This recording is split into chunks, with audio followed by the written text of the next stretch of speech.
آپ علیہ الصلوۃ والسلام کہتے ہیں ان الرفق فی شیء لا یکون فی شیء الا زانه ولا ينزع من شیء الا شانه، کہ جس مسئلے میں انسان نرمی کو اپناتا ہے اللہ تعالیٰ اس مسئلے کو بلند کر دیتا ہے، اس مسئلے کے اندر اللہ اپنی رحمت و برکت کو ڈال دیتا ہے، اور جس مسئلے سے اللہ تعالیٰ نرمی کو ہٹا لیتا ہے یا آدمی نرمی نہیں کرتا ہے تو وہ مسئلہ اتنا ہی برا اور بگڑ جاتا ہے۔ بلکہ اللہ کے نبی نے نرمی کے بارے میں کیا کہا؟ آپ کہتے ہیں من یحرم الرفق یحرم الخیر، کہ سمجھ لو کہ جس آدمی کو اللہ نے نرمی سے محروم کر دیا گویا اللہ نے خیر سے اسے محروم کر دیا۔ کہ اللہ تعالیٰ نے آپ کی اس نرمی کو آپ پر احسان جتاتے ہوئے اپنا فضل اور اپنی رحمت بتایا۔ گویا جس آدمی کو اللہ تعالیٰ نے نرمی کی صفت سے نوازا یہ اللہ کی اس پر خصوصی رحمت ہے، یہ اللہ کا اس پر خصوصی فضل ہے، ویسا ہی جیسا فضل اللہ نے اپنے نبی صلی اللہ علیہ وسلم پر کیا۔ کیا ہوگا ان لوگوں کی حالتوں کا جو اپنی ماں کے چند الفاظ کو برداشت نہیں کر سکتے، اپنے باپ کے تند مزاج کو برداشت نہیں کر سکتے، اپنے باپ کے بڑھاپے کو برداشت نہیں کر سکتے، اور ہزاروں نیک اعمال کر کے سمجھتے ہیں کہ اللہ تعالیٰ کے سامنے کامیاب ہو جائیں گے۔ اللہ نے کہا ہے وَصَاحِبُهُمَا فِي الدُّنْيَا مَعْرُوفًا، کہ یہ دونوں تمہارے ساتھی جب تک زندہ ہیں ہر بلائی کے حقدار ہیں۔ اپنے ماں باپ کے ساتھ نرمی کرنا سیکھیں۔ وَقُلْ جَاءَ الْحَقُّ وَزَهَقَ الْبَاطِلُ ان الباطل كان زهوقا۔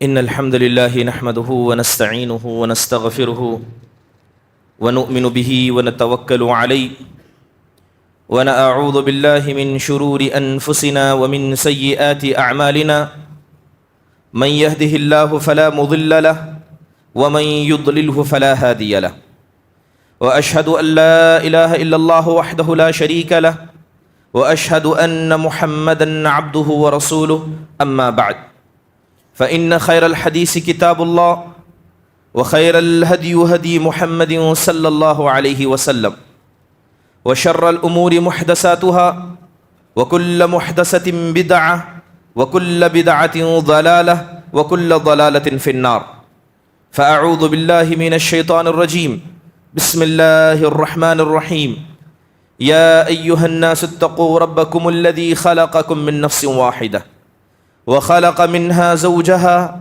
وبث منهما رجالا كثيرا ونساء واتقوا الله الذي تساءلون به والأرحام إن الله كان عليكم رقيبا، يا أيها الذين آمنوا اتقوا الله حق تقاته ولا تموتن إلا وأنتم مسلمون، يا أيها الذين آمنوا اتقوا الله وقولوا قولا سديدا يصلح لكم أعمالكم ويغفر لكم ذنوبكم ومن يطع الله ورسوله فقد فاز فوزا عظيما، وقال الله سبحانه وتعالى فبما رحمة من الله لنت لهم ولو كنت فظا غليظ القلب لانفضوا من حولك فاعفوا عنه واستغفر لهم وشاورهم في الأمر فَإِذَا عَزَمْتَ فَتَوَكَّلَ عَلَى اللَّهِ۔ تمام قسم کی حمد و ثنا، بڑائی، کبریائی، تعریف و توصیف اس اللہ وحدہ لا شریک کے لیے لائق و زیبا ہے جس نے ساری کائنات کو عدم سے وجود بخشا۔ درود نازل ہو تمام انبیاء علیہم الصلاۃ والسلام پر جنہیں اللہ سبحانہ و تعالیٰ نے اپنی اپنی قوموں تک ہادی و رہبر بنا کر بھیجا، خصوصاً ہمارے اور آپ کی آخر نبی جناب محمد الرسول اللہ صلی اللہ علیہ وسلم کے ذات گرامی پر، جنہیں اللہ سبحانہ و تعالیٰ نے ایک ایسی شریعت سے نوازا جو شریعت رات کی تاریکی میں بھی دن کی طرح واضح اور روشن ہے۔ محترم حاضرین، میں نے خطبہ مسنونہ کے بعد آیت کریمہ پڑھی۔ اللہ سبحانہ و تعالیٰ ارشاد فرماتے ہیں فَبِمَا رَحْمَةٍ مِّنَ اللَّهِ لِنْتَ لَهُمْ وَلَوْ كُنْتَ فَظًّا غلیظ القلب لانفضوا من حولک۔ اللہ تعالیٰ جناب محمد الرسول اللہ صلی اللہ علیہ وسلم کو مخاطب کرتے ہوئے فرماتا ہے کہ اے نبی، یقیناً یہ اللہ کی جانب سے آپ پر رحمت ہے، یہ اللہ کا آپ پر فضل ہے کہ آپ نرم ہیں، آپ زبان کے نرم ہیں، آپ کردار کے نرم ہیں، آپ اپنے مزاج کے نرم ہیں۔ ولو کنت فظًا، اگر آپ مزاج کے سخت ہوتے، زبان کے تیز ہوتے تو یہ صحابہ اکرام جو آپ کے ارد گرد بیٹھتے ہیں یا آپ سے چھٹ جاتے یا آپ سے دور چلے جاتے۔ اللہ تعالیٰ کہتا ہے فَاعْفُوا عَنْهُمْ، ایک تو اللہ کا آپ پر فضل ہے کہ آپ نرم ہیں، اس کے بعد بھی اگر ان سے غلطیاں ہو جائیں تو آپ انہیں معاف کر دیا کریں۔ واستغفر لہم، ان کے گناہوں کی معافی اللہ سے مانگا کریں۔ کوئی مسئلہ درپیش ہو جائے ان سے مشورہ کیا کریں، اور اتنا سب کرنے کے بعد اللہ پر بھروسہ کریں، بے شک اللہ تعالیٰ اس کی ذات پر بھروسہ کرنے والوں کو پسند کرتا ہے۔ محترم حاضرین، یہ آیت جس طرح کا پیغام ہمیں دیتی ہے وہ پیغام واضح کہ اللہ تعالیٰ نے نبی کریم صلی اللہ علیہ وسلم کی شخصیت کو نرم بنایا تھا۔ جس طرح آپ کا بولنا نرم ہوتا، بولنے میں لب و لہجہ بھی نرم ہوتا، آپ کا کردار نرمی کی طرف مائل تھا۔ یہی وجہ ہے کہ اللہ تعالیٰ نے آپ کی اس نرمی کو آپ پر احسان جتاتے ہوئے اپنا فضل اور اپنی رحمت بتایا۔ گویا جس آدمی کو اللہ تعالیٰ نے نرمی کی صفت سے نوازا، یہ اللہ کی اس پر خصوصی رحمت ہے، یہ اللہ کا اس پر خصوصی فضل ہے، ویسا ہی جیسا فضل اللہ نے اپنے نبی صلی اللہ علیہ وسلم پر کیا۔ اسی لیے دیکھیں کہ اللہ تعالیٰ نے اس آیت میں ایک بات یہ بتائی کہ یہ جو صحابہ اکرام آپ سے اس قدر محبت کرتے ہیں، آپ سے اس قدر جڑے ہوئے ہیں، یہ آپ کی نرمی کی وجہ سے ہے۔ اسی لیے اس آیت کے پیش نظر کہا جاتا ہے کہ کبھی بھی کوئی آدمی، کبھی بھی کوئی جماعت، یا یوں کہیے کبھی بھی کوئی فرقہ اس وقت تک کامیاب نہیں ہو سکتا جب تک کہ وہ آپس میں ایک دوسرے پر رحم کرنے والے نہ بن جائیں۔ جب آپس میں ایک دوسرے کے ساتھ نرمی کریں گے، یہ نرمی اتحاد و اتفاق کو لے کر آئے گی۔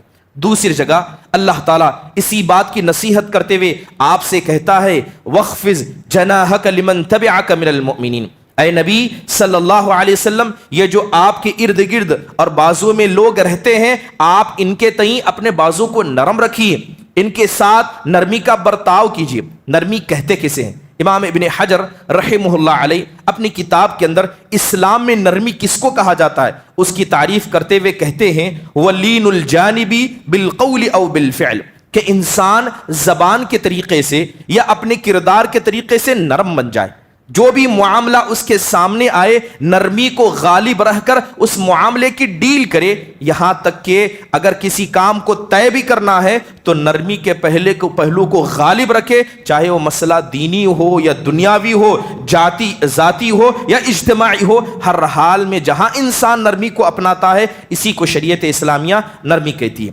محترم حاضرین، آج جس طرح مسلمانوں کے حالات ہیں، اخلاق میں پسماندگی میں اعلیٰ معیار پر مسلمان پہنچ چکے ہیں۔ آپ دیکھیے کہ اخلاق کے اندر کمی یہ عبادت کی کمی کو بتاتی ہے کہ کوئی بھی آدمی اخلاق میں اس وقت تک برا نہیں ہو سکتا جب تک کہ وہ اللہ کی عبادت میں برا ہوگا، اور اللہ کی عبادت میں وہی برا ہوتا ہے جس کا عقیدہ کمزور ہے۔ گویا ہر بات جا کر عقیدے سے جڑ جاتی ہے، جس کا عقیدہ مضبوط ہوگا ظاہری بات ہے اس کی عبادت مضبوط ہوگی، اور جس کا تعلق اللہ سے مضبوط ہوگا اس کا اتنا ہی گہرا اور مضبوط تعلق اللہ کے بندوں کے ساتھ ہوگا۔ گویا اخلاق کا بڑا گہرا کنیکشن عقیدے سے ہے۔ کسی انسان کو اس کا عقیدہ فائدہ پہنچا رہا ہے، دیکھنا ہے تو اس کی عبادت کو دیکھیے، اگر وہ عبادت میں پختہ ہے تو اس کا مطلب اس کا عقیدہ اسے فائدہ پہنچا رہا ہے، اور اگر آپ کو دیکھنا ہے کہ کسی کی عبادت اس کو فائدہ پہنچا رہی ہے یا نہیں تو اس کے اخلاق کو دیکھیے، عبادت بھی کرتا ہے، اخلاق میں بھی اچھا ہے، اور خصوصی طور پر اخلاق میں نرمی کے پہلو کو اپناتا ہے تو گویا اس کی عبادت اسے فائدہ پہنچاتی ہے۔ یہی وجہ ہے کہ آپ علیہ الصلوۃ والسلام لوگوں کے سامنے کہا کرتے ان من خیارکم احاسنکم اخلاقا، اس بات کو غور سے سن لو کہ تم میں سب سے بہترین اللہ اس کے رسول کے نزدیک وہ ہے جو اخلاق میں سب سے بہترین ہے۔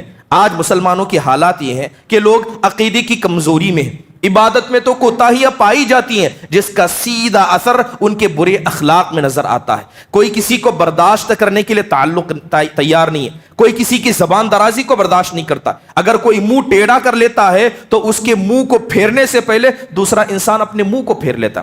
کیا وجہ ہے؟ وجہ بہت سارے ہیں۔ لوگوں کے پاس مال آ گیا ہے، لوگ بے نیاز ہو گئے، غرور تکبر میں مبتلا ہو چکے ہیں، عقیدے کی کمزوری، اتنے سارے حالات اور اتنے برے حالات مسلمانوں کے ہیں۔ اگر ایسے حالات میں بھی انسان اچھے اخلاق کو نہ اپنائے، یاد رکھیے صفیں ایک ہوں گی مگر دل ہزار ہوں گے، مل کر کھڑے ہوں گے مگر اتنے ہی آپس میں ایک دوسرے سے نفرت کرنے والے ہوں گے۔ کیا یہ حالات آج ہمارے نہیں ہیں؟ یقیناً یہ سارے حالات کہیں نہ کہیں ان کا بڑا گہرا کنیکشن اللہ کی عبادت، اس کے عقیدے اور اس کے اخلاق کی وجہ سے۔ یہی وجہ ہے کہ اسلام نے نرمی کرنے کا حکم دیا، نرمی کو اپنانے کا حکم دیا۔ جہاں نرمی آتی ہے اخلاق کا ایک بڑا حصہ آ جاتا ہے، اخلاق آ جائیں گے اللہ تعالیٰ کی عبادت پر اس کا اثر ہوگا، عبادت اچھی ہوگی اس کا بڑا گہرا اثر اس کے عقیدے پر ہوگا۔ بات اگر نرمی کی جائے، اللہ کے نبی علیہ الصلوۃ والسلام بے شمار حدیثوں میں نرمی کی طرف ترغیب دلا دیتے ہیں۔ حدیث بڑی مشہور ہے، آپ علیہ الصلوۃ والسلام کہتے ہیں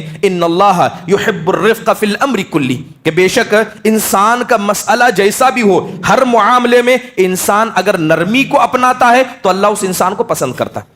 تو پتہ یہ چلا کہ جو آدمی نرمی کو اپناتا ہے اللہ اسے پسند کرتا ہے، اگرچہ سامنے والا آپ کے ساتھ برا کرے مگر آپ چاہتے ہیں کہ اللہ آپ کو پسند کرے تو نرمی اپنائیے۔ نبی کریم صلی اللہ علیہ وسلم گھر میں تشریف رکھے تھے، یہودیوں کی ایک جماعت، اکثر یہودی آپ کے گھر کے باہر سے گزرتے جس طرح عام مسلمان گزرتے، آپ کے گھر سے جب لوگ گزرتے تو زور سے آپ کو سلام کیا کرتے، کیونکہ ایک سلام دعا تھی۔ صحابہ چاہتے تھے کہ اللہ کے نبی پلٹ کر وعلیکم السلام ورحمۃ اللہ وبرکاتہ کہیں اور اللہ کے نبی کی دعا کے ہم حقدار بن جائے۔ یہودی بھی چاہتے تھے کہ آپ پر سلام بھیجیں اور اللہ کے نبی مسلمانوں کی طرح ہم کو بھی دعا دیں، مگر اللہ کے نبی صلی اللہ علیہ وسلم جانتے تھے کہ کون کیسا ہے۔ یہودیوں کی جماعتیں گزرتی، آپ پر السلام علیکم ورحمۃ اللہ کہتے مگر پلٹ کر کبھی آپ وعلیکم السلام نہیں کہتے، وعلیکم آپ کہتے، آپ بس یہی کہتے۔ یہودیوں کی ایک جماعت کو غصہ آیا کہ ہم سلام کرتے ہیں مگر نبی پلٹ کر دعا نہیں دیتے، انہوں نے جاتے جاتے کہا السلام علیکم، کہ ہماری سلامتی تو منظور نہیں ہے،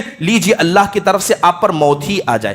جس طرح اللہ کے نبی عام حالتوں میں وعلیکم کہتے، آپ نے اس حالت میں بھی وعلیکم کہا۔ اگر سلامتی بھیجو گے تب بھی اللہ تم کو وہی دے گا، موت بھیجو گے تب بھی اللہ وہی دے گا۔ حضرت عائشہ رضی اللہ عنہا کو برداشت نہ ہوا، اللہ کے نبی نے وعلیکم کہہ کے جواب دیا تھا مگر حضرت عائشہ نے اندر سے جواب دیتے ہوئے کہا بل وعلیکم السلام واللعنہ، کہ تم نے نبی پر موت کو بھیجا، جاؤ اللہ کی طرف سے تم پر بھی موت ہو اور اللہ کی لعنت بھی تم پر ہو۔ اللہ کے نبی علیہ الصلوۃ والسلام نے کہا ارفقی یا عائشہ، اے عائشہ نرمی اختیار کرو۔ تو حضرت عائشہ کہتی ہے اے اللہ کے نبی کیا آپ نے نہیں سنا کہ انہوں نے آپ سے کیا کہا؟ تو اللہ کے نبی کہتے ہیں کیا تم نے نہیں سنا کہ میں نے ان سے کیا کہا؟ یقین جانیے انسان کے ساتھ کیسا بھی برا برتاؤ کیا جائے، اگر انسان اخلاق کا مضبوط ہوگا تو ہمیشہ نرمی کو اپنائے گا۔ دوسری حدیث میں آپ علیہ الصلوۃ والسلام کہتے ہیں ان الرفق فی شیء الرفق لا یکون فی شیء الا زانہ ولا ينزع من شیء الا شانہ، کہ جس مسئلے میں انسان نرمی کو اپناتا ہے اللہ تعالیٰ اس مسئلے کو بلند کر دیتا ہے، اس مسئلے کے اندر اللہ اپنی رحمت و برکت کو ڈال دیتا ہے، اور جس مسئلے سے اللہ تعالیٰ نرمی کو ہٹا لیتا ہے یا آدمی نرمی نہیں کرتا ہے تو وہ مسئلہ اتنا ہی برا اور بگڑ جاتا ہے۔ بلکہ اللہ کے نبی نے نرمی کے بارے میں کیا کہا؟ آپ کہتے ہیں من یحرم الرفق یحرم الخیر، کہ سمجھ لو کہ جس آدمی کو اللہ نے نرمی سے محروم کر دیا گویا اللہ نے خیر سے اسے محروم کر دیا۔ بات اگر گھر والوں کی جائے، اللہ کے نبی کہتے ہیں ان اللہ اذا اراد باہل بیت خیرا ادخل علیہم الرفق، کہ اللہ تعالیٰ جب کسی گھر والوں کے ساتھ خیر کا معاملہ کرتا ہے، رحمت کا معاملہ کرتا ہے، اللہ اس گھر میں نرمی کو ڈال دیتا ہے۔ باپ اپنے بچوں پر نرمی کرتا ہے، ماں اپنے اولاد پر نرمی کرتی ہے، بچے اپنے ماں باپ پر نرمی کرتے ہیں، بھائی بہنوں پر، بہنیں بھائی پر نرمی کرتے ہیں۔ جس گھر کے اندر اللہ نے نرمی کو ڈال دیا اللہ نے ساتوں آسمان سے اس گھر والوں کے ساتھ خیر کا برتاؤ کیا۔ مگر اس کے برعکس جو ماں باپ اپنی اولاد پر رحم نہیں کرتے، نہ بچے اپنے بڑوں پر رحم کرتے ہیں، سمجھ لیجئے کہ اللہ نے ساتوں آسمان سے اس گھر کے لیے خیر کا فیصلہ نہیں کیا۔ خاص کر اللہ کے نبی علیہ الصلوۃ والسلام نرمی کا برتاؤ کرنے کا حکم دیتے ایسے لوگوں کو جو لوگوں کے ذمہ دار ہیں، جو لوگوں کے بڑے ہیں، چاہے وہ عمر میں بڑے ہو، قیادت اور کرسی والے ہوں، اللہ کے نبی علیہ الصلوۃ والسلام ان کو نرمی کا حکم دیتے۔ بلکہ ایک حدیث میں آپ نے دعا بھی دی، بد دعا بھی دی۔ آپ کیا فرماتے ہیں؟ آپ کہتے ہیں اللہم ولی من ولی من امر امتی شیئا فشفق علیہم فاشفق علیہم۔ آپ صلی اللہ علیہ وسلم کہتے ہیں اے میرے پروردگار جس کسی انسان کو تو مسلمانوں کا ذمہ دار بنا دے اور وہ ذمہ دار اپنے ماتحت لوگوں پر نرمی کرتا ہے، اللہ تعالیٰ تو بھی اس پر نرمی فرما۔ اے اللہ تو نے جس آدمی کو مسلمانوں کا ذمہ دار بنایا لیکن وہ اپنے ماتحت لوگوں پر سختی کرتا ہے، اے عرش والے تو اس پر سختی فرما۔ یہ نبی کریم صلی اللہ علیہ وسلم کی دعا بھی ہے، بد دعا بھی ہے۔ یہی وجہ دیکھیں کہ سلف صالحین بہت سارے پیارے اقوال نرمی کے حوالے سے فرمایا کرتے۔ حبیب القسی رحمہ اللہ فرماتے ہیں احسن الایمان یزینہ العلم، کیا تمہیں پتا ہے کہ سب سے بہترین ایمان کس کا ہے؟ سب سے بہترین ایمان اس کا ہے جس کو اللہ نے علم سے بھی نواز دیا، ایمان بھی ہے، علم سے بھی نوازا گیا۔ پھر فرماتے ہیں وما احسن العلم یزینہ العمل، کیا تمہیں پتا ہے کہ سب سے بہترین علم کون سا ہے؟ سب سے اچھا علم وہ ہے جس کو اللہ عمل کی بھی توفیق دے۔ پھر فرماتے ہیں وما احسن العمل یزینہ الرفق، اور اس سے بہتر عمل کیا ہو سکتا ہے جس عمل میں انسان نرمی کو اختیار کر لے۔ محترم حاضرین، عمر بن عبدالعزیز رحمہ اللہ لوگوں کے سامنے کھڑے تھے، کہتے ہیں وجعل رعیتک منہم کالوالد، کہتے ہیں کہ جو آدمی لوگوں کے سامنے ہو، یعنی لوگوں کے بیچ میں اکٹھا ہو، وہ لوگوں کو کیا کرے؟ جو ان سے عمر میں بڑے ہیں اپنے باپ کی طرح ان کے ساتھ تعامل کرے، جو عمر میں ہم جیسے ہیں یعنی ہم عمر ہیں اپنے سگے بھائیوں جیسا ان کے ساتھ تعامل کرے، اور جو تم سے عمر میں چھوٹے ہیں اپنے گھر کے چھوٹے بچوں کے جیسا ان کے ساتھ تعامل کرو۔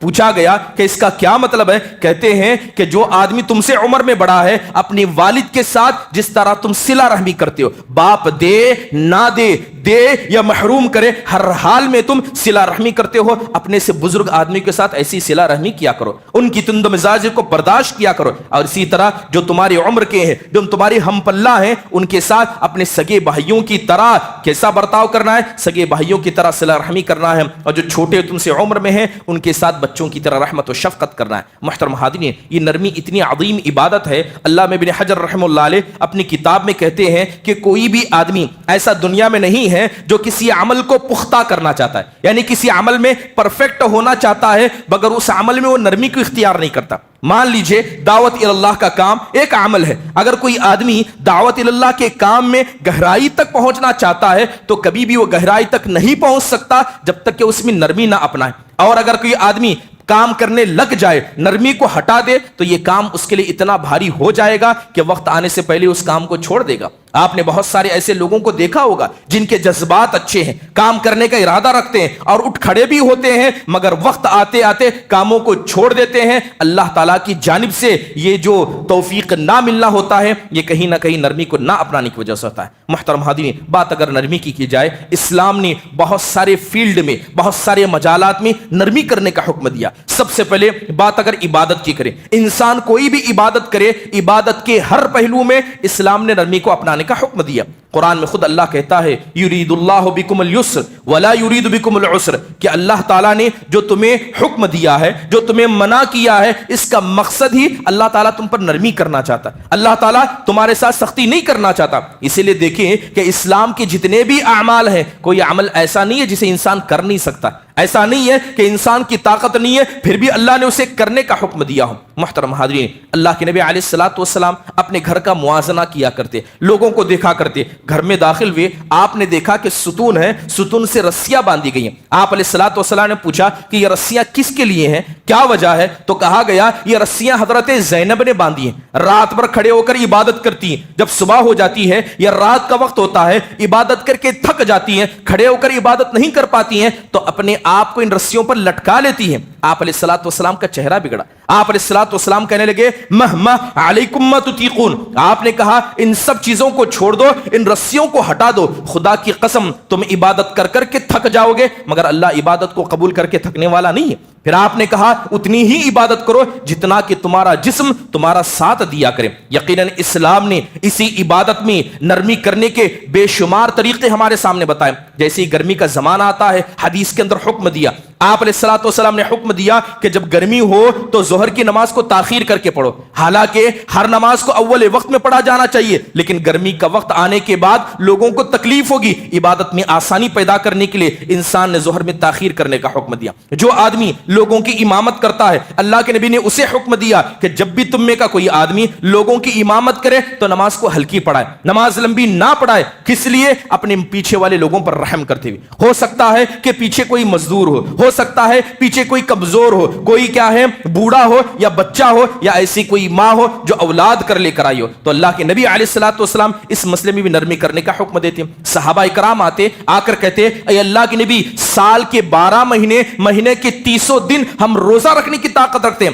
آپ علیہ الصلوۃ والسلام منع کرتے، کہا کہ ایسا نہ کرو، کہا کہ ایسا نہ کرو، اگر تم کو اتنا ہی روزہ رکھنا ہے تو صوم وصال رکھا کرو، ایک دن روزہ رکھو ایک دن روزہ چھوڑو۔ آپ علیہ الصلوۃ والسلام نہیں چاہتے تھے کہ صحابہ روزے کے بہانے اپنے جسموں کو برباد کر دیں۔ محترم حاضرین، اسی نرمی کی خاطر اسلام نے سحری کو تاخیر کرنے، افطار کو جلدی کرنے کا حکم دیا۔ یہ حکم نہیں دیا گیا کہ 4 بجے کھا کر بیٹھ جاؤ اور سحری کا وقت 5 بجے ہو۔ آپ نے کہا کہ سحری تاخیر سے کرو۔ افطار میں ذرری تاخیر کو منع کیا گیا، جیسے وقت ہو جائے فوراً افطار کرو۔ یہ بندوں پر آسانی پیدا کرنے کے لیے کہا گیا۔ آپ دیکھیں کہ نبی کریم صلی اللہ علیہ وسلم کے پاس صحابہ عبادت کا جذبہ لے کر آتے، مگر اللہ کے نبی ان کی حالتوں کو دیکھا کرتے ہیں۔ بڑی پیاری مثال ہے، ایک آدمی، ایک صحابی رسول اللہ کے نبی علیہ الصلوۃ والسلام کے پاس آئے۔ بڑا پیارا اونٹ تھا ان کے پاس، بڑا پیارا اونٹ تھا، لے کر آئے، کہا کہ اللہ کے نبی یہ اللہ کی راہ میں صدقہ ہے۔ اونٹ تھا، کہا اللہ کی راہ میں صدقہ ہے۔ تو آپ نے پوچھا کہ اس کے علاوہ کوئی غیر مال تمہارے پاس ہے؟ وہ صحابی جس حال میں آئے تھے، پیر میں چپل نہیں تھے، پھٹے پرانے کپڑے تھے، اور اونٹ اللہ کی راہ میں صدقہ کرنے۔ آپ نے پوچھا الک مال غیر ھذا، کیا اس کے علاوہ کوئی اور مال ہے؟ کہا کہ نہیں، جو ہے یہی ہے۔ آپ علیہ الصلوۃ والسلام نے اس اونٹ کی لگام کو پکڑا اور کہا کہ کون ہے جو مجھ سے اس کو خریدے گا؟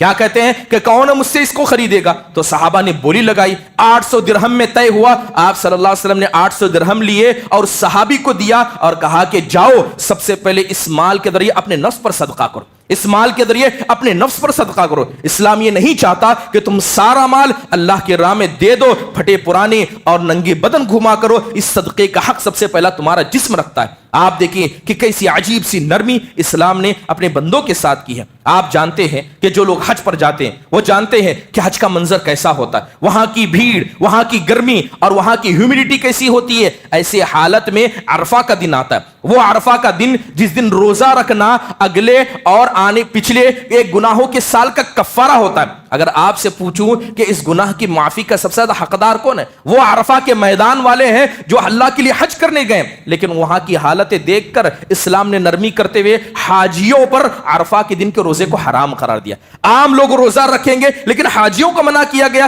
ان کے نفسوں پر رحم کرتے ہوئے، ان کی حالتوں پر رحم کرتے ہوئے۔ محترم حاضرین، نبی کریم صلی اللہ علیہ وسلم اسی عرفہ کے میدان میں تھے۔ عرفہ کا میدان یہ دعاؤں کا میدان ہوتا ہے، اپنے دل کے غبار کو اللہ کے سامنے نکال کر رکھنے کا میدان ہوتا ہے۔ آپ صلی اللہ علیہ وسلم موجود ہیں، صحابہ عرفہ کے میدان میں رو رہے ہیں، ہاتھ اٹھا کر اللہ سے دعا مانگ رہے ہیں۔ کچھ تو صحابہ ایسے تھے کہ ہاتھ اٹھا کر اللہ سے دعا کر رہے ہیں، قریب تھا کہ مارے تکلیف کے نیچے گر جائیں۔ آپ نے ان کی حالتوں کو دیکھا تو آپ نے کہا اربعوا علی انفسکم، کہا کہ اللہ سے دعا تو مانگو مگر اپنے نفسوں پر بھی ساتھ میں رحم کرو، اپنے نفسوں پر رحم کرو، کیونکہ تم جس ذات کو پکار رہے ہو وہ ذات نہ اندھی ہے نہ بہری ہے، وہ ذات دیکھنے والی اور سننے والی ہے۔ دعا کی مسئلہ لے کر اپنے نفسوں کو ہلاک نہ کرنا۔ نبی کریم صلی اللہ علیہ وسلم اس قدر عبادت کے مسئلے میں نرمی کرنے کا حکم دیتے ہیں۔ نرمی کرنے کا حکم اسلام دیتا ہے خاندانی مسائل میں، خاندان کے لوگوں کے ساتھ۔ اگر خاندان کی بات کی جائے، گھر کی بات کی جائے، اس میں سب سے پہلے والدین آتے ہیں۔ دیکھا جاتا ہے کہ ایک انسان اپنے دوستوں کے ساتھ نرمی کرتا ہے، اپنے کلیگز کے ساتھ، اپنے ساتھیوں کے ساتھ نرمی کرتا ہے، لیکن جیسے گھر میں آتا ہے فرعون بن جاتا ہے، دوسرے لوگوں کے درمیان فیصلہ کرتا ہے تو ترازو بن جاتا ہے، گھر کے مسئلے میں آ کر فرعون بن جاتا ہے۔ یہ اخلاق کا اچھا حصہ نہیں ہے۔ اگر کوئی آدمی کسی بھی انسان کے اچھے اخلاق کا ذمہ دار حقدار ہے تو گھر کے اپنے۔ اللہ تعالیٰ نے قرآن میں کہا وَصَاحِبُهُمَا فِي الدُّنْيَا مَعْرُوفًا، کہ یہ تمہارے والدین، یہ تمہارے ماں باپ، یہ معروف کے حقدار ہیں، یہ بھلائی کے حقدار ہیں، ہر حال میں ان کے ساتھ صلہ رحمی کرنی چاہیے۔ آپ دیکھیں کہ اگر کوئی انسان یہ کہے کہ اللہ تعالیٰ نے مجھے غریب بنایا ہے، مجھے اللہ نے فلاں کے جیسا مال نہیں دیا ہے، لہذا میں اللہ کی عبادت نہیں کروں گا، کیا ایسے انسان کو کہیں گے؟ کیا ایسے انسان کا یہ عذر قابل قبول ہے؟ اللہ نے دیا ہے تو یہ اللہ کا فضل ہے، اللہ نے کسی کو نہیں دیا ہے تو یہ ان کا انصاف ہے۔ ہر حال میں اللہ کی عبادت واجب ہے۔ اسی طرح اگر ماں باپ کسی کو دیں، کسی کے ساتھ برا کریں، اولاد کے ساتھ نا انصافی کریں، اس طرح کے بہانے لے کر کوئی آدمی اپنے ماں باپ کے ساتھ نافرمانی نہیں کر سکتا۔ اللہ تعالیٰ نے ماں باپ کی اطاعت کا حکم اس لیے دیا ہے کیونکہ اللہ کے بعد یہ دنیا میں آنے کا ذریعہ بنے، یہ دنیا میں آنے کا ذریعہ بنے، اس لیے ماں باپ کی اطاعت کرنا ہے۔ ماں باپ اگر میراث سے محروم کر دیں، بیٹیوں کو دے دیں، بیٹوں کو نہ دیں، یا بیٹیوں کو دیں نہ محروم کر دیں، صرف بیٹوں کو دیں، چاہے ماں باپ کیسا بھی ظلم کریں، اسلام کبھی اس بات کی اجازت نہیں دیتا کہ ماں باپ کے ساتھ بدزبانی کی جائے، ماں باپ کے ساتھ برا برتاؤ کیا جائے۔ اللہ کہتا ہے وَصَاحِبُهُمَا فِي الدُّنْيَا مَعْرُوفًا، کہ جب تک تمہاری سانس ہے یہ ماں باپ تمہارے ہر خیر کے حقدار ہیں، ہر خیر کے ذمہ دار ہیں۔ بات اگر مسلمان نہیں، اگر کسی کے ماں باپ کافر بھی ہیں تب بھی اسلام ان کے ساتھ نرمی کرنے کا حکم دیتا ہے۔ حضرت اسماء بنت ابی بکر رضی اللہ عنہا اللہ کے نبی کے پاس آئی، آ کر کہتی ہیں اے اللہ کے نبی میری ماں کافر ہے، میری ماں مشرکہ ہے، کیا اس کے ساتھ صلہ رحمی کروں؟ کہا کہ ہاں سلی امی کی۔ آپ نے کہا کہ اگرچہ وہ کافر ہے، اگرچہ وہ مشرک ہے، مگر وہ تمہاری ماں ہے، اس کے ساتھ تم احسان کرنا۔ اگر کسی کے ماں باپ دنیا کا سب سے بڑا فتنہ بھی بن جائے تب بھی بچوں کا حق ہے کہ وہ اپنے ماں باپ کے ساتھ احسان کرے۔ کیا ہم نے عبداللہ بن ابی بن سلول کے بارے میں نہیں سنا؟ منافقوں کا سردار تھا، نبی کریم صلی اللہ علیہ وسلم جنگ میں ہے، ایک صحابی ایک مہاجر انصار میں لڑائی ہو گئی، مہاجر نے اپنے قبیلے والوں کو بلایا، انصار نے اپنے قبیلے والوں کو بلایا۔ اللہ کے نبی علیہ الصلوۃ والسلام خیمے میں تھے،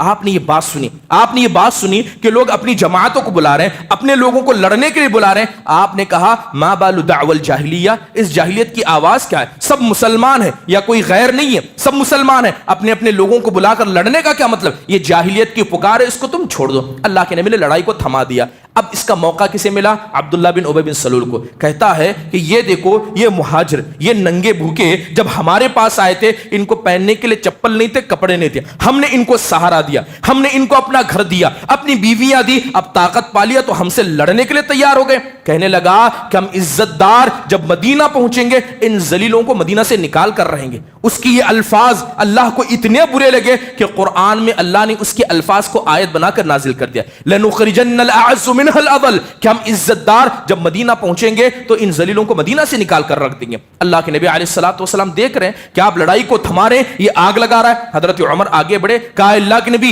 اجازت دیجیے، اس کی گردن مار دوں گا، یہ لڑائی لگا رہا ہے، یہ آگ لگا رہا ہے۔ آپ صلی اللہ علیہ وسلم نے روکا، کہا کہ رہنے دو۔ یہی عبداللہ بن ابی بن سلول تھا، یہی تھا جس نے نبی کریم صلی اللہ علیہ وسلم کی بیوی حضرت عائشہ پر جب الزام لگایا گیا، سارے الزام کو اپنے سر لیا اور سارے لوگوں میں پھیلاتا رہا، یہاں تک کہ اللہ کے نبی نے برداشت نہ ہو کر کہا کہ کون ہے جو اس سے میرے گھر والوں کو آزاد کرے؟ گویا آپ نے اسے قتل کرنے کے حوالے سے بات کی۔ صحابہ کھڑے ہوئے، حضرت عمر کھڑے ہوئے، دیگر صحابہ کھڑے ہوئے، اے اللہ کے نبی ہمیں اجازت دیجیے، ہم اس کی گردن مار دیں گے۔ ابھی فیصلہ چل رہا تھا، ان کے بیٹے یعنی عبداللہ بن ابی بن سلول کے بیٹے، ان کا نام بھی عبداللہ تھا، جو مسلمان تھے، صحابی تھے، ان کو پتا چلتا ہے کہ اللہ کے نبی میرے باپ کو مارنے کا ارادہ کر رہے ہیں۔ آئے، دوڑتے ہوئے آئے، کہنے لگے اے اللہ کے نبی میں نے سنا کہ آپ میرے باپ کو مارنا چاہتے ہیں، اے اللہ کے نبی یہ موقع مجھے دیجیے کہ میں اپنے باپ کو ماروں، کیونکہ اگر کوئی غیر میرے باپ کو مارے گا تو ہو سکتا ہے کہ اس کو چلتا پھرتا دیکھ کر باپ کی غیرت میں اس مسلمان کو مار دوں، اس کام کو میں انجام دوں گا۔ اللہ کے نبی اس عبداللہ کی حالت کو دیکھ رہے تھے، اپنے باپ کو قتل کرنے کی اجازت مانگ رہے ہیں، لیکن تھا تو بیٹا۔ آپ علیہ الصلوۃ والسلام نے قریب بلایا اور کہا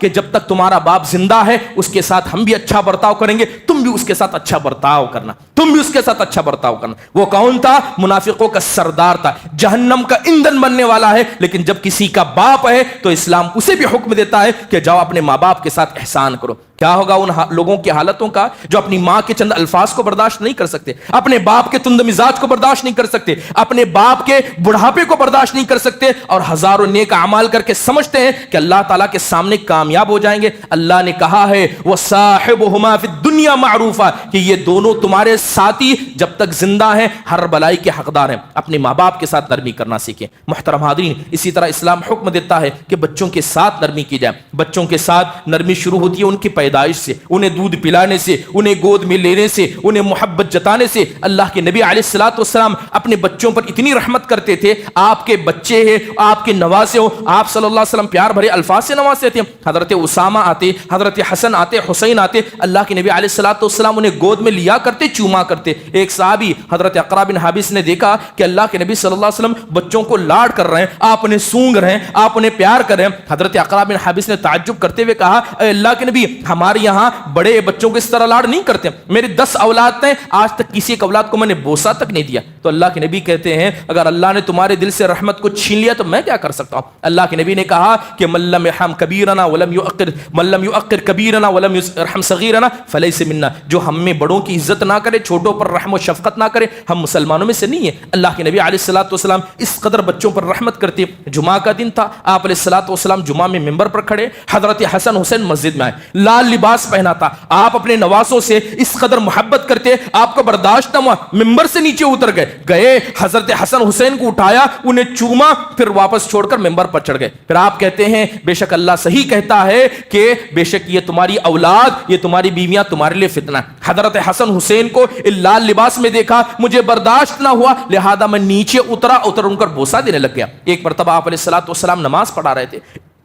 نماز کے دوران آپ علیہ الصلوۃ والسلام نے ایک سجدے کو بڑا لمبا کیا. اتنا لمبا سجدہ نہیں کرتے تھے. جب نماز ختم ہوئی تو صحابہ نے پوچھا, اے اللہ کے نبی, آپ نے ایک سجدہ اتنا لمبا کیوں کیا؟ تو آپ کہنے لگے کہ حضرت حسن میرے بازو میں کھیل رہے تھے, جیسے ہی میں سجدے میں گیا وہ میرے پیٹھ پر چڑھ گئے. یہ بات مجھے پسند نہیں آئی کہ میں زبردستی نیچے اتاروں. میں اس وقت تک سجدے میں رہا جب تک کہ حسن خود سے نیچے نہیں اتر گئے. وہ کھیلتے رہے, میں سجدے میں رہا, جب وہ خود سے نیچے اتر گئے تب میں سجدے سے ہوا, اس لیے میں نے سجدے کو اتنا لمبا کیا. بتائیے اللہ کے نبی علیہ الصلوۃ والسلام کی یہ محبت, یہ پیار بھرا برتاؤ بچوں کے ساتھ, یہ ساری امت کے لوگوں کے لیے کیا ہے؟ ایک سبق ہے. آپ نماز پڑھایا کرتے, کسی عورت کے بچے کی رونے کی آواز آتی, فوراً نماز کو ہلکا کرتے, اس ماں پر رحم کرتے ہوئے, اس بچے پر رحم کرتے ہوئے. اسی طرح آپ نے حدیثوں میں سنا ہوگا کہ اللہ کے نبی علیہ الصلوۃ والسلام اتنے صاف دل, اتنے نرم طبیعت کے تھے کہ جب آپ راستے میں جاتے, کوئی چھوٹی بچی آپ کا ہاتھ پکڑ لیتی تو کیا مجال کہ اللہ کے نبی ہاتھ بھی چھڑا دیں. جس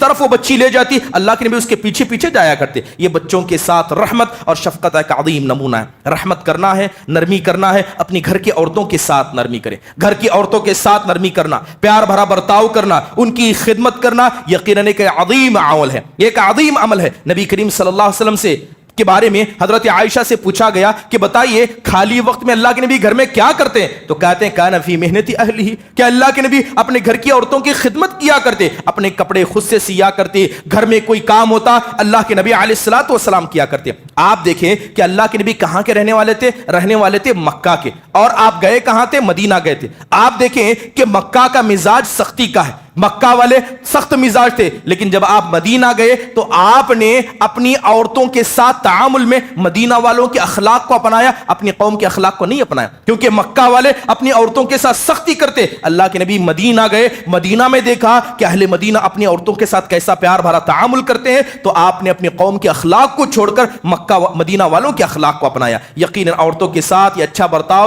یہ اسلام کا حکم ہے اور نبی کریم صلی اللہ علیہ وسلم کی فرما برداری ہے. اللہ تعالیٰ قرآن میں کہتا ہے واللاتی تخافون نشوزہن فعظوہن وہجروہن فی المضاجع واضربوہن. اللہ کہتا ہے کہ جو مرد اپنی عورتوں کی نافرمانی سے ڈرتے ہیں وہ پہلے ان کو نصیحت کرے, اگر نصیحت سے بات نہ بنے تو کہتے ہیں کہ انہیں بستروں سے الگ کر دو, اگر اس سے بھی بات نہ بنے تو ایسی مار مارو جس کی وجہ سے نہ ہڈی ٹوٹے نہ جسم پر اثر پڑے. یہ اسلام کا حکم ہے. قرآن میں اللہ کہتا ہے کہ عورتوں کے ساتھ ہی برتاؤ کیا جائے, عورتوں سے نافرمانی آئی, بس زبانی ہوئی, سب سے پہلے ان کو نصیحت کیجیے, اس سے معاملہ نہ بنے بستر سے الگ کیجیے. اس لیے علماء نے کہا ہے اس ترتیب کا خیال کرنا ضروری ہے. لڑائی ہوئی فوراً ہاتھ اٹھا دیا. اللہ کے نبی کی ساری سیرت کو پڑھی. قرآن میں تو اللہ نے اجازت عورتوں کو مارنے کی دی ہے, مگر کیا اللہ کے نبی نے کبھی کسی عورت کو مارا ہے؟ کیا آپ نے اپنی بیویوں میں سے, اپنی بیٹیوں میں سے یا کسی بھی عورت پر ہاتھ اٹھایا؟ قرآن میں مارنے کی اجازت تو ضرور ہے, مگر نبی کی سنت بتاتی ہے کہ آپ نے کبھی کسی عورت پر ہاتھ نہیں اٹھایا. یقیناً یہ عورتوں کے ساتھ نرمی اور پیار بھرا برتاؤ ہے. عورتوں کی بات کی جائے, خاندان کی بات کی جائے, خاندان کا ایک بڑا حصہ سسرالی رشتہ ہوتا ہے. آج لوگوں کا بڑا عجیب تعامل سسرالی رشتہ کے اعتبار سے دیکھا. لوگ فخر سے کہتے ہیں کہ ہماری شادی کو 50 سال ہوئے, 40 سال ہوئے, ہم نے سسرال کے گھر کا پانی تک نہیں پیا. یہ بڑی اچھی بات ہے. کیا اچھی بات ہے؟ یقیناً یہ شرم کی بات ہے. جس طرح آپ کے ماں باپ, آپ اپنی بیوی سے یہ چاہتے ہیں کہ وہ آپ کی ماں باپ کی اطاعت کرے, ان کی بے حرمتی نہ کرے, ایک مرد کا بھی حق ہے کہ وہ عورت کے ماں باپ کے ساتھ اچھا برتاؤ کرے, اپنے ساس اور سسر کے ساتھ اچھا تعامل کرے. قرآن میں اللہ کہتا ہے هو الذی جعل من الماء بشرا فجعله نسبا وسحرا. وہی اللہ کی ذات ہے جس نے پانی سے انسان کو بنایا اور انسان کے ایک نسبی یعنی خاندان اور دوسرا سسرالی رشتہ اللہ تعالیٰ نے بنایا. نبی کریم صلی اللہ علیہ وسلم کی بیٹیاں تھی. آپ دیکھیں اپنے دامادوں کے ساتھ, اپنے سسرالی رشتہ کے ساتھ کیسا برتاؤ کرتے. آپ ان کے ساتھ پیار بھرا برتاؤ کرتے, یہاں تک کہ آپ کے داماد ناراض ہو گئے. آپ کے داماد حضرت علی رضی اللہ کی نبی فاطمہ رضی اللہ عنہ کے گھر میں پہنچے, پوچھا کہ حضرت علی کہاں ہے؟ تو کہا گیا کہ ناراض ہو کر چلے گئے. اللہ کے نبی اپنے داماد کو ڈھونڈنے نکلے, جا گئے تو کیا دیکھتے ہیں کہ مسجد میں سو گئے, پیٹھ سے کپڑا گر گیا. آپ علیہ الصلوۃ والسلام پیار بھرے الفاظ سے پیٹھ سے مٹی کو ہٹاتے ہوئے کہتے ہیں قم یا ابا تراب قم یا ابا تراب، اپنے داماد کو منا رہے ہیں، یقین جانیے سسرالی رشتہ یہ عزت و احترام کا حق ہے۔ جن لوگوں نے اپنی بیٹی آپ کو دی، جن لوگوں نے آپ کے دین میں آپ کی عادت مدد کی، وہ عورت جس نے آپ کے مرنے کے بعد بطور صدقہ جاریہ کے لیے آپ کو اولاد عطا کیے، اس عورت کی عزت کرنا، اس کے گھر والوں کی عزت کرنا ہر اخلاق مند انسان کی اپنی ذمہ داریاں۔ محترم حاضرین، اسی طرح اسلام نرمی کرنے کا حکم دیتا ہے، کس کے ساتھ؟ ہر کسی کے ساتھ، زندہ تو زندہ، مردوں کے ساتھ اسلام نرمی کرنے کا حکم دیتا ہے۔ نبی کریم صلی اللہ علیہ وسلم کی بیوی حضرت میمونہ رضی اللہ عنہا کا انتقال ہو گیا تھا، انتقال ہو گیا، بھیڑ بہت زیادہ تھی، لہذا جب ان کے جنازے کو اٹھایا جانے لگا تو جنازے کو بڑی تیزی سے چلایا جا رہا تھا۔ حضرت ابن عباس نے دیکھا، کہا فلا تزعروها وارفقوا، حضرت ابن عباس کہتے ہیں کہ یہ جنازہ ہے، ایک عورت کا جنازہ ہے، لہذا جنازے کو زیادہ مت ہلاؤ، کیونکہ اللہ تعالیٰ نہیں چاہتا ہے کہ کسی جنازے کے مسئلے میں بھی ایسا کیا جائے۔ ایک جنازہ اسے اٹھایا جائے، بار بار بٹھایا جائے، اس کے بستر کو بدلایا جائے، اس کے جسم کو ایسا ویسا کیا جائے، اسلام اس بات کا بھی حکم نہیں دیتا۔ محترم حاضرین، انسان تو انسان، اسلام جانوروں کے ساتھ بھی نرمی کرنے کا حکم دیتا ہے۔ اگر آپ کے گھر میں جانور ہیں، انہیں کھلایا کرے، انہیں پلایا کرے، ان پر خرچ کیا کرے۔ اسلام حکم نہیں دیتا کہ دو جانوروں کو آپس میں لڑایا کرے یا جانوروں کو تکلیف دینے کی وجہ بنے۔ اللہ کے نبی علیہ الصلوۃ والسلام کی ساری زندگی نرمی پر تھی۔ آپ کی اگر زندہ مثالیں بیان کرے، بے شمار مثالیں، آپ اللہ کے نبی علیہ الصلوۃ والسلام چہروں پر دیکھ کر جان لیتے تھے کہ کون آدمی نرمی کا حقدار ہے۔ 20 صحابہ کرام اپنے گھروں کو چھوڑ کر، اپنے بیوی بچوں کو چھوڑ کر اللہ کے نبی علیہ الصلوۃ والسلام کے پاس علم سیکھنے آئے تھے۔ حضرت مالک بن حویرث رضی اللہ عنہ کہتے ہیں کہ 20 دن ہو گئے تھے، 20 راتیں گزر گئے تھے، ہم میں سے اکثر اپنے بیوی بچوں کو یاد کر رہے تھے۔ آپ علیہ الصلوۃ والسلام نے اپنی بیوی بچوں کی یاد کو دیکھا تو آپ نے کہا ارجعوا الی اہلیکم فعلموہم وروہم، آپ نے کہا کہ تم 20 دن سے یہاں ہو، تمہیں اپنی بیویاں اپنے بچے یاد آ رہے، لہذا چلے جاؤ، یہاں سے چلے جاؤ اور جا کر اپنے بیوی بچوں کو سکھاؤ اور اللہ تعالیٰ کا حکم انہیں عطا کرو۔ محترم حاضرین، نرمی کا برتاؤ کریں، خصوصیت پر ایسے آدمی کے ساتھ جو آپ کے ساتھ برا کرتا ہے۔ اللہ کے نبی طائف پر گئے تھے، آپ نے دیکھا کہ طائف والوں نے کیا نہیں کیا، آپ کی بات کا انکار کیا، اوباش بچوں کو لگا دیا، آپ علیہ الصلوۃ والسلام کو ذلیل کیا، طائف سے نکلنے پر مجبور کیا، یہاں تک کہ اللہ تعالیٰ کو بھی ان کا یہ برتاؤ پسند نہ آیا۔ اللہ تعالیٰ نے حضرت جبرائیل کو بھیجا، حضرت جبرائیل پہاڑوں کے فرشتے کو لے کر آئے۔ پہاڑوں کا فرشتہ کہتا ہے اگر آپ چاہیں تو ان مکہ والوں کو ہم ابھی پیس کر رکھ دیں، لیکن اللہ کے نبی نے کیا کہا؟ اللہ کے نبی نے مکہ والوں کے لیے، طائف والوں دونوں کے لیے دعا کی۔ کہا طائف والوں کے بارے میں آپ نے کہا کہ یہ نہیں تو ہو سکتا ان کی آنے والی کیا ہے نسل مسلمان ہو جائے، یقیناً ایسا ہی ہوا۔ ایک صحابی آ کر کہتے ہیں اے اللہ کے نبی علیہ الصلوۃ والسلام، جس حج کے بارے میں آپ بتا رہے ہیں کیا یہ حج ہر سال ہے؟ ہر سال حج کرنا ہے؟ آپ خاموش ہو گئے، آپ نے کچھ نہیں کہا۔ وہ صحابی پھر سوال کرتے ہیں، کہتے ہیں اللہ کے نبی کیا ہر سال حج کرنا ہے؟ آپ خاموش ہو گئے، کیونکہ آپ کی خاموشی میں امت کی بھلائی تھی۔ آپ نے تیسری مرتبہ اس کے آدمی پر سوال کرنے پر کہا کہ اگر میں کہہ دوں کہ ہاں حج ہر سال پر فرض ہے اور ہر آدمی پر فرض ہے تو تم میں کہ ہر آدمی کو ہر سال حج کرنا ضروری بن جاتا، لیکن اللہ کے نبی نے نرمی کرتے ہوئے برداشت کیا۔ محترم حاضرین، خصوصی طور پر آج کا دور یہ نرمی کا دور ہے۔ حضرت عمر بن خطاب رضی اللہ عنہ سفر میں تھے، جا رہے تھے، سیرت ابن ہشام میں لکھا ہے کہ اچانک حضرت عمر کو آواز آئی، آپ نے کہا لبیک، آپ نے کہا لبیک، جیسے آپ اونٹ پر سوار تھے لیکن اچانک کوئی آواز آئی اور حضرت عمر متوجہ کہتے ہیں کہ میں حاضر ہوں، میں حاضر ہوں۔ لوگوں نے سمجھا کہ کیا مسئلہ ہے۔ کچھ دنوں کے بعد مصر سے بہت سارا مال آیا، بہت سارا مال آیا اور مال کو لے کر صحابی آئے۔ آپ حضرت عمر نے جیسے اس مال کو دیکھا، وہ مال ان کے سامنے پیش کیا جا رہا ہے، کہا جا رہا ہے کہ مصر سے بیت المال کا سامان آیا ہے، تو کہنے لگے کہ پہلے اس آدمی کے بارے میں بتاؤ